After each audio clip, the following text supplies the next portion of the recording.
नमस्कार. MS मराठीमध्ये सर्वांचं सहर्ष स्वागत. मी संजीवनी आरबोळे. सध्या मी कुमारी विश्वविद्यालय ओम शांती सेंटर इथे आलेले आहे. आज राजयोगिनी दादी प्रकाशमणीजी यांची 19वी पुण्यतिथी आहे आणि याच पुण्यतिथीचं औचित्य साधून ओम शांती सेंटरमध्ये रक्तदान शिबिराचं आयोजन केलेलं आहे. आपण बघतो एखादी अवघड शस्त्रक्रिया असेल किंवा ॲक्सिडेंट असेल तर माणसाचंच रक्त माणसाला उपयोगी येत असतं आणि रक्तदान हे श्रेष्ठ दान आहे.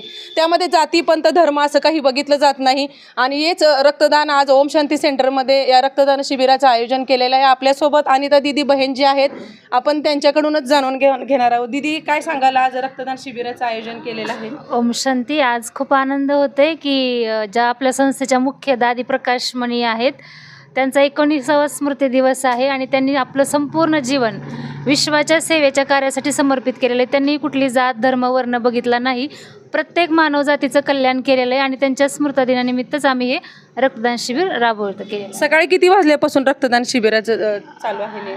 10 वाजल्यापासून. आतापर्यंत किती रक्तदात्यांनी रक्तदान केले? 25च्या आसपास झाले म्हणे. तर दिवसभर चालू राहणार आहे. रक्तदान किती वाजेपर्यंत चालू राहणार आहे? 4 वाजेपर्यंत चालू. 4 वाजेपर्यंत. आपल्यासोबत डॉक्टर पावले काका आहे, त्यांच्याकडून आपण त्यांच्याशी बातचीत करणार आहोत. काका, ओम शांती. ओम शांती. काय सांगाल, आज रक्तदान शिबिराचं आयोजन केलेलं आहे? जे रमाबाई पतसंस्था बार्शी जे आहे ते गेले 1985 पासून या ठिकाणी टेंभुर्णीला रक्तदान शिबिर आयोजित करते. हा गेल्या वर्षी सेंटरमधला हा दुसरा रक्तदान शिबिर कार्यक्रम आहे. गेल्या वर्षी आम्ही एका तासात 51 बाटल्या दिल्या. आता आमचा आजचा 100च्या वर संकल्प करण्याचा विचार आहे. 100 बाटल्या. या रक्तदान शिबिरातून आपण समाजात काय संदेश द्याल तरुणांना?